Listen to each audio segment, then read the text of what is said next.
Si dans ton couple, tu as l'impression que tu es le ou la seule à travailler sur toi, que tu vas en thérapie, que tu lis des livres, que tu fais un énorme travail pour prendre conscience de tes blessures, pour aller mieux, etc., mais que tu sens que ton partenaire ne fait pas ce même travail, peut-être que tu as l'impression que tu es comme bloqué dans la relation, que tant que ton ou ta partenaire ne change pas, eh bien, tu ne pourras jamais vraiment avoir la relation qui te convient.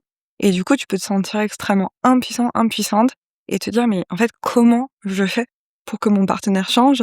Parce que là, je sais pas comment faire».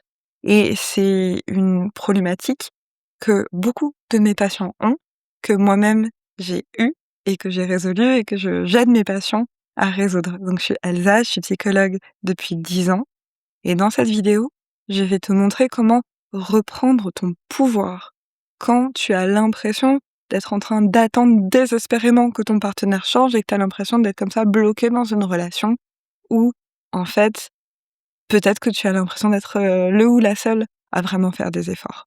La première chose que je veux te dire, c'est que, bien sûr, tu ne peux pas obliger ton partenaire à changer, mais ça ne veut pas dire pour autant que tu es impuissant ou impuissante. Je m'explique. Bien sûr, parfois ça peut être un deuil à faire et ça peut être très douloureux de se rendre compte que, eh bien oui, on ne peut pas obliger l'autre à regarder ses problèmes, à se remettre en question, à affronter son passé, à aller en thérapie, à s'intéresser à tout ça, à parler de ses émotions. Et parfois, ça peut être, en effet, très frustrant, très difficile, surtout quand soi-même on fait beaucoup d'efforts dans ce sens. Mais pour autant, ce qu'il y a, c'est que la relation amoureuse, comme toutes les relations d'ailleurs, c'est pas quelque chose de statique, c'est un système. Et en fait, on va chacun réagir à la manière dont l'autre se présente dans la relation. Donc, en changeant la manière dont toi tu es, tu as beaucoup de pouvoir sur ce que ton partenaire va te renvoyer. Et c'est là-dessus que tu peux travailler. Parce que si toi, tu changes ta manière d'être, eh bien forcément, en face, ton partenaire, il ne va pas pouvoir rester la même personne, il va devoir forcément réagir différemment en retour. Il va pas pouvoir réagir pareil si toi, tu changes ta manière d'être dans la relation. Et donc, tu as beaucoup plus de pouvoir que ce que tu crois. Mais il y a aussi des raisons pour lesquelles tu te sens impuissant, impuissante et on va en parler. En fait, souvent, ce qui se passe dans toutes les relations amoureuses, c'est qu'on se met en couple avec des gens qui vont réactiver nos blessures et nos blessures d'enfance. Et en même temps, on va avoir l'attente qui vienne nous réparer et nous sauver et guérir nos blessures et remplir les vides de ce qu'on n'a pas reçu, nous donner ce qu'on n'a pas reçu. Et donc, à la fois, on va se mettre en couple avec des personnes qui vont réactiver nos blessures, qui vont se comporter avec nous peut-être comme se sont comportés avec nous nos parents, souvent. Et en même temps, on va espérer que ces personnes viennent nous guérir là où nos parents nous ont blessés. Et donc, du coup, il y a cette situation qui est la situation de tous les couples toujours, qui est cette double attente de à la fois j'ai l'attente que tu viennes me sauver, mais aussi j'ai l'attente inconsciente que tu me fasses du mal comme on m'a fait du mal par le passé. Et donc ça met souvent dans cette situation de oh là là, mais en fait, je me retrouve toujours dans la même situation où en fait, peut-être l'autre ne change pas, etc. Et en fait, quand on veut que notre partenaire change, c'est pas juste parce que son comportement nous dérange, c'est aussi parce qu'il vient nous réactiver. Et quand on croit qu'il ne peut pas changer, ça vient aussi rejouer cette situation où peut-être que dans notre enfance, on était sans cesse en train de faire des efforts avec en face quelqu'un, nos parents, qui voulaient constamment qu'on s'adapte à eux. Ça peut venir réactiver aussi ce genre de choses. D'avoir un partenaire qui est un peu immuable et qui, en apparence, ne veut pas faire d'efforts ou ne veut pas se remettre en question. Et donc du coup, cette réactivation-là, elle vient aussi dire quelque chose de notre histoire. Et il faut voir aussi les choses qu'on veut que notre partenaire change, quelles blessures chez nous ça vient réactiver. Si on a un partenaire peut-être distant, est-ce que ça vient réactiver une blessure d'abandon? Et donc on va peut-être aussi attendre de notre partenaire qu'il vienne nous rassurer en permanence. Si on a une blessure de rejet, eh bien peut-être qu'on va attendre de notre partenaire qu'il nous montre tout le temps qu'on est important, importante. Si on a grandi avec l'idée que nos émotions pouvaient déranger, eh bien on va avoir envie que notre partenaire nous accepte exactement comme on est avec toutes nos émotions. Et à la fois, c'est une demande qui est profondément humaine, mais en même temps, c'est pas tout à fait ajusté de demander à notre partenaire de venir guérir notre enfant intérieur et de devenir en fait le parent qu'on aurait aimé avoir.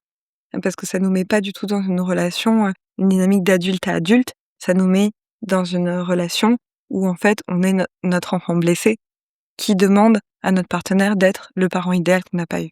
Et souvent, ça crée aussi des dynamiques où on n'ouvre pas l'espace à notre partenaire pour qu'il vienne nous donner ce dont on a besoin. Par exemple, si on a toujours peur d'être abandonné et qu'on a toujours besoin d'être rassuré, eh bien, on peut devenir peut-être un peu oppressant parce qu'on a des besoins émotionnels très, très, très, très forts. Et donc, on va sans cesse être dans une demande de réassurance. Et donc, notre partenaire, il va devenir de plus en plus distant parce qu'il va se sentir envahi, il va se sentir un peu oppressé et il va pas se sentir en sécurité avec un partenaire qui va comme ça. Et donc, il va être de plus en plus distant. Et donc, par notre attitude un peu oppressante parce qu'on avait besoin d'être rassuré, eh bien, on a créé un partenaire qui devient de plus en plus distant et évitant, ce qui est exactement la peur qu'on avait à la base. Donc, on voit bien comment est-ce qu'on a un pouvoir, en fait, dans la relation. Puisque si par notre attitude, on peut créer dans le comportement de notre partenaire quelque chose qui nous fait peur, eh bien, en venant travailler sur nous, on peut avoir une attitude qui va faire que notre partenaire va changer de manière de se comporter. Et tu vois, si on reprend cet exemple de la dynamique d'abandon, il y a des personnes qui vont choisir des partenaires qui déjà de base seront distants. Et donc forcément, ça vient réactiver leurs blessures, ça vient réactiver leurs croyances de toute façon, je vais toujours être abandonnée, etc. Et puis, qui vont renforcer encore plus cette dynamique, ou bien qui ont un partenaire qui va pas être particulièrement distant au début, mais qui vont en fait, on va être tellement, tellement, tellement dans une forme de demande oppressante que le partenaire, finalement, il va finir par prendre de la distance, par s'éloigner, par devenir évitant, etc. Et puis souvent, comme on va venir en miroir, en fait, avoir des blessures qui sont complémentaires, souvent, eh bien, le partenaire va être évitant à la hauteur de notre insécurité. Et donc, ce qui se passe, c'est que quand on va venir, on revient vers l'intérieur et en fait, si on se pose la question: «Qu'est-ce que je cherche chez mon partenaire que je ne me donne pas à moi-même?» Est-ce que si j'ai besoin de présence, si j'ai besoin d'être rassurée, est-ce que je suis présent pour moi-même? Est-ce que je me rassure moi-même? Est-ce que j'ai cette présence douce et aimante pour moi-même? Et en fait, de commencer à revenir vers l'intérieur, à ne plus chercher chez l'autre ce qui nous manque et à venir se le donner à soi-même. En fait, devenir quelqu'un qui sait qu'il ou elle mérite les choses qui manquent dans la relation et en fait commencer à se les apporter à soi. Et en fait, à partir de là, on va construire une sécurité émotionnelle qui ne dépend plus de l'autre, mais qui va être de plus en plus en lien avec nous-mêmes. Et ça, on peut le faire via un certain nombre de choses. On peut le faire via la thérapie. On peut le faire via des exercices de reparentage sur l'enfant intérieur. On peut le faire avec les affirmations. J'ai un guide gratuit que je te mets en description qui permet de commencer aussi ce travail pour revenir vers soi, reprendre le lien avec soi-même, avec ses propres besoins, avec ses propres émotions.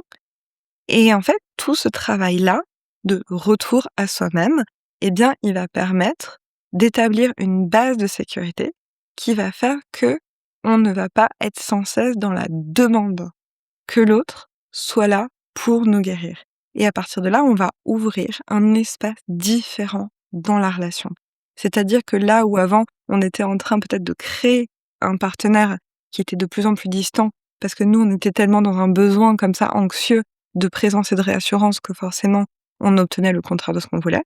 Plus on va se sentir rassuré parce qu'on va se dire, mais en fait, oui, bien sûr que je mérite et que plus je suis là pour moi-même, moins je me sens abandonnée parce qu'en fait, je suis là pour moi, je me soutiens, je me comprends, je sens ma propre valeur, eh bien, ça va créer un espace où il va y avoir quelque chose de différent qui va pouvoir se passer en face.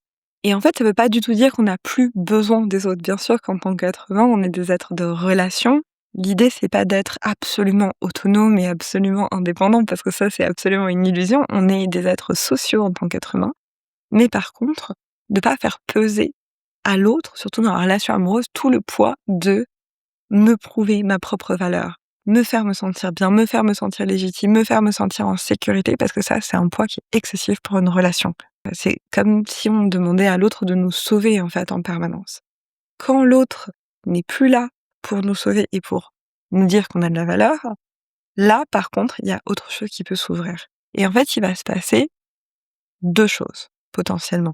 À partir du moment où on se recentre et on se donne à soi-même les choses qu'on mérite, qu'on se rend compte maintenant qu'on mérite, eh bien, soit la personne en face, ça va ouvrir un espace pour que la personne puisse nous donner ça également.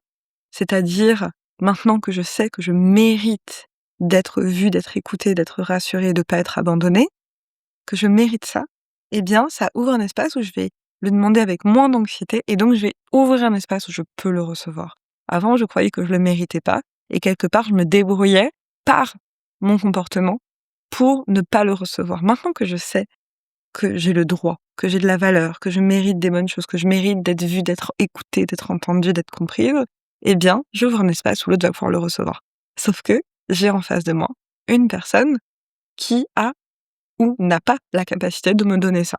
Si la personne en face, elle a la capacité de me donner ça, eh bien, mon changement d'attitude ouvre un espace où elle va pouvoir me donner ce que maintenant j'accepte en fait de recevoir. Et on va pouvoir avoir un changement, c'est-à-dire que la relation va s'organiser différemment et ça ne demande pas forcément un travail conscient de la part de l'autre personne. Il n'y a pas besoin que l'autre personne fasse un travail psychologique, qu'elle lise des livres, qu'elle aille en thérapie, qu'elle parle de ses émotions, etc., pour que tout simplement la dynamique relationnelle puisse changer quand moi je change. Et que les choses deviennent beaucoup plus saines parce que moi j'ai ouvert cet espace. Par contre, c'est pas non plus totalement magique. C'est pas parce que moi j'ai ouvert cet espace que mon partenaire va être capable de me donner ça. Et parfois, on se retrouve dans des situations où, une fois qu'on ouvre cet espace, on va se rendre compte que notre partenaire n'a pas la capacité de nous donner les choses que maintenant on sait mériter. Que le partenaire avec qui on est n'a pas la capacité de présence suffisante pour être avec nous dans les moments difficiles, n'a pas la capacité de réassurance pour nous dire les choses que maintenant on sait mériter, n'a pas la capacité de nous donner les choses et comme maintenant on sait qu'on les mérite, eh bien, on ne va pas aller les mendier, on ne va pas se décentrer en espérant. En fait, on sait que c'est pas nous le problème. On sait qu'on mérite ces choses, on sait que voilà. Et donc, petit à petit, et c'est triste, mais parfois c'est ça qui se passe, on va se détacher de cette personne parce qu'on va se rendre compte, cette personne n'est pas capable de me donner ce que je mérite. Et c'est toujours un risque, en fait, ce processus-là. Il y a vraiment un risque dans le changement, dans le sens où on fait comme un saut dans le vide et on va se dire, voilà, je vais faire ce qui est bon pour moi. Je vais me donner à moi-même les choses dont j'ai besoin. Et si la personne a la capacité de me les donner, eh bien, on restera ensemble. Et si la personne n'a pas la capacité de me les donner, eh bien, je m'éloignerai de cette personne. Ou bien, peut-être, s'il y a des couples où, finalement, on peut faire avec, on peut se dire, en fait, c'est OK pour moi si dans mon couple, la personne n'est pas capable de me donner telle qualité de présence. Je sais que je le mérite, mais je peux aller le chercher chez des amis, je peux aller le chercher dans d'autres lieux, je peux aller le chercher dans d'autres espaces. Et on peut se dire, en fait, je sais que je le mérite. Quand la personne avec qui je suis en relation amoureuse me le donne pas, ça me renvoie pas à quelque chose de douloureux, de oh, je le mérite pas, il m'abandonne encore, etc. Je sais que c'est un problème que lui ou que elle a. C'est pas moi qui a un problème, c'est cette personne n'est pas capable de me comprendre. Cette personne n'est pas capable de me rassurer. Cette personne a cette caractéristique qui n'a rien à voir avec moi. Et parfois, c'est OK. Mais parfois, on va se rendre compte que non, en fait. Je veux vraiment être en relation avec quelqu'un qui a la capacité de m'accueillir de telle ou telle manière. Et à partir de là, eh bien, il va y avoir un processus comme ça de détachement qui va se faire et qui va amener à une rupture. Mais dans tous les cas, on est gagnant et c'est des risques à prendre. C'est vrai que c'est des risques parce que bien sûr une rupture, ça peut, eh bien, changer totalement notre vie, surtout quand on vit avec la personne et qu'on est très engagé. Mais c'est quelque chose, un risque qui, je trouve, souvent vaut le coup parce que dans tous les cas, on est gagnant. Avec ou sans cette personne, on sait qu'on mérite des bonnes choses. Avec ou sans cette personne, on a une relation plus apaisée avec nous-mêmes. Avec ou sans cette personne, eh bien, on va pouvoir, sentir qu'on mérite les choses qu'avant on cherchait à recevoir de l'extérieur. Et c'est un processus que moi-même j'ai fait, de nombreuses fois dans ma vie. Ça m'est arrivé de le faire et de me rendre compte que, ben, en face, la personne n'était pas capable de me donner, ce que j'avais compris mériter et là, la relation s'est finie. Et c'est vrai que j'ai beaucoup de chance avec mon partenaire actuel, c'est un processus que j'ai fait beaucoup, beaucoup de fois et à chaque fois, et c'est pour ça que je suis dans cette relation, c'est quelqu'un qui bouge, qui se réaligne et en fait, à chaque fois que j'ouvre l'espace, eh bien, je vois que son comportement change, qu'il arrive à être progressivement plus présent, plus tendre, plus engagé, plus et cetera et qu'au fur et à mesure de notre relation, eh bien, à chaque fois que moi-même à l'intérieur, je faisais ces changements, son attitude changeait réellement, parfois de manière très impressionnante d'ailleurs, parce que j'avais ouvert des espaces où il pouvait me donner ces choses-là. Donc voilà, j'espère que cette vidéo t'aura vraiment aidé à comprendre en profondeur, tous ces mécanismes-là et comment faire si ton partenaire ne veut pas changer et de voir que, ben, tu pas du tout dans l'impuissance et qu'il y a plein de choses que tu peux faire, mais que par contre, en effet, ça demande du courage et ça demande d'être aligné avec toi-même et de prendre le risque de faire ce qui est bon pour toi, quelles que soient finalement les conséquences, mais sachant que les conséquences, en fait, si tu restes dans cette relation au prix de toi-même, c'est de t'abandonner. Donc moi, ce que je peux te dire, c'est vraiment, c'est possible de ne pas t'abandonner. C'est possible de rester vraiment en lien avec toi-même et de faire passer tes besoins avant, finalement, la peur de perdre la relation et je t'encourage vraiment sur cette voie-là. Je te dis à bientôt.